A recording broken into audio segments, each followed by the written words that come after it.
দেশীয় যে সমস্ত সাহিত্য থেকে ভারতবর্ষের ইতিহাস সম্পর্কে জানা যায় সেগুলি হলো জৈন ধর্মের বিভিন্ন ধর্মগ্রন্থ, বৌদ্ধ ধর্মের বিভিন্ন ধর্মগ্রন্থ, বিভিন্ন বেদ, বেদাঙ্গ, আরণ্যক, উপনিষদ, স্মৃতি সাহিত্য, পুরাণ, রামায়ণ, মহাভারত ইত্যাদি। জৈন ধর্মের যে ধর্মগ্রন্থগুলি রয়েছে সেগুলি হলো 12 অঙ্গ, 12 উপাঙ্গ, কল্পসূত্র, আচরণ সূত্র, আদি পুরাণ, ভগবতী সূত্র। এগুলি সবই প্রাকৃত ভাষায় লেখা। বৌদ্ধ ধর্মের যে ধর্মগ্রন্থগুলি রয়েছে সেগুলি হলো সূত্র পিটক, বিনয় পিটক, অভিধম্ম পিটক, জাতক, অঙ্গুত্তর নিকায় আর ললিত বিস্তার। সূত্র পিটক হলো বৌদ্ধ ধর্মের সব থেকে গুরুত্বপূর্ণ ধর্মগ্রন্থ। একে বৌদ্ধ ধর্মের এনসাইক্লোপিডিয়াও বলে। বিনয় পিটকে লেখা রয়েছে বৌদ্ধ ধর্ম কিভাবে গ্রহণ করতে হয় তার বিভিন্ন নিয়মাবলী। আর অভিধম্ম পিটকে মহাত্মা বুদ্ধের ফিলোসফি অর্থাৎ তার বিভিন্ন বিচারধারার কথা উল্লেখ করা রয়েছে। এই সূত্র পিটক, বিনয় পিটক ও অভিধম্ম পিটক এই তিনটিকেই একসাথে বলা হয় ত্রিপিটক। জাতক ধর্মগ্রন্থে মহাত্মা বুদ্ধের পূর্বজন্ম নিয়ে প্রায় 200টা আলাদা আলাদা কাহিনী রয়েছে। অঙ্গুত্তর নিকায় গ্রন্থটিতে 16 মহাজনপদের চর্চা রয়েছে। আর ললিত বিস্তার এই গ্রন্থে মহাত্মা বুদ্ধের পুরো জীবন কাহিনী বর্ণনা করা রয়েছে। এরপর বেদ। বেদ থেকে ভারতবর্ষের বৈদিক যুগ সম্পর্কে অনেক ধারণা পাওয়া যায়। ধরা হয় যে কোনো মানুষ এই বেদের রচনা করেনি, তাই বেদকে অপুরুষেয় বলা হয়। ভগবানের বাণী শুনে শুনে বেদের সংকলন হয়। এও ধরা হয় যে ভগবানের বাণী শুনে শুনে পরবর্তীকালে বেদের সংকলন করেন কৃষ্ণ দ্বৈপায়ন বেদব্যাস। মোট বেদের সংখ্যা হলো 4টি: ঋগ্বেদ, সামবেদ, যজুর্বেদ ও অথর্ববেদ। এই ঋগ্বেদ, সামবেদ ও যজুর্বেদকে একসাথে বলা হয় বেদ ত্রয়ী।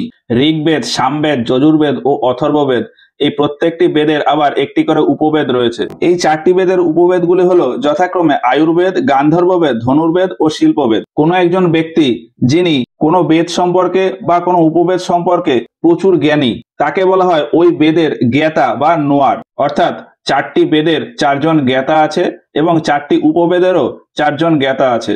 ঋগ্বেদ, সামবেদ, যজুর্বেদ, অথর্ববেদ এদের জ্ঞাতারা হলেন হোত্রী, উদ্গাথা, অধর্জু ও ব্রহ্মা। হোত্রী, উদ্গাথা, অধর্জু ও ব্রহ্মা 4টি যে উপবেদ রয়েছে অর্থাৎ আয়ুর্বেদ, গান্ধর্ববেদ, ধনুর্বেদ ও শিল্পবেদ এদের জ্ঞাতারা হলেন প্রজাপতি, নারদ, বিশ্বমিত্র, বিশ্বকর্মা। প্রত্যেকটি বেদের আবার কিছু ব্রাহ্মণ গ্রন্থ রয়েছে। ব্রাহ্মণ গ্রন্থ কি? ব্রাহ্মণ গ্রন্থ হলো বেদের যে বিভিন্ন অনুষ্ঠান, আচার এবং এই বেদ সম্পর্কে বিভিন্ন ব্যাখ্যা প্রদানকারী গ্রন্থ, সেটিই হলো ব্রাহ্মণ গ্রন্থ। ঋগ্বেদের যে ব্রাহ্মণ গ্রন্থ তা হলো এত্রে ও কৌস্তিকী। সামবেদের হলো পঞ্চবিশ ও জেমিনিয়া। যজুর্বেদের হলো তৈত্রে ও শতপথ এবং অথর্ববেদ হলো গোপথ। ঋগ্বেদ মূলত লেখা বিভিন্ন মন্ত্র সম্পর্কিত। সামবেদে সঙ্গীতের বিভিন্ন জিনিসপত্র লেখা রয়েছে। যজুর্বেদে যুদ্ধ ও যজ্ঞ সম্পর্কে বিভিন্ন জিনিস লেখা।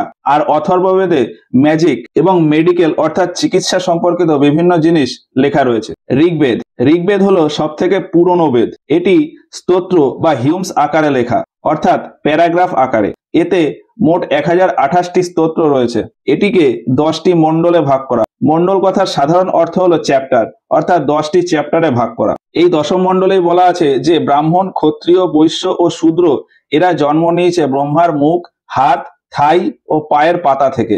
ঋগ্বেদের প্রত্যেক স্তোত্রে ওম শব্দটি ব্যবহার হয়েছে, অর্থাৎ ওম শব্দের ব্যবহার হয়েছে মোট 1028 বার। এই 1028টি স্তোত্রের ভেতর 250টি স্তোত্র ভগবান ইন্দ্রকে উদ্দেশ্য করে লেখা, 200টি স্তোত্র অগ্নিকে উদ্দেশ্য করে লেখা। তৃতীয় মণ্ডলে গায়ত্রী মন্ত্রের কথা উল্লেখ রয়েছে। গায়ত্রী মন্ত্র সূর্যদেব, সাবিত্রী ও অদিতিকে উদ্দেশ্য করে পাঠ করা হয়। ঋগ্বেদ অনুযায়ী নদীর দেবী ছিল সরস্বতী। আর এই ঋগ্বেদে 20 শব্দের প্রয়োগ হয় 170 বার। সামবেদ ছিল সঙ্গীত নিয়ে চর্চা। আর যজুর্বেদ ছিল যুদ্ধ ও যজ্ঞ সম্পর্কিত বিভিন্ন বিষয় লেখা। এই যজুর্বেদে অর্ধেক ছিল পদ্য আকারে লেখা এবং অর্ধেক ছিল গদ্য আকারে লেখা। পদ্য আকারে লেখা ছিল বিভিন্ন মন্ত্র।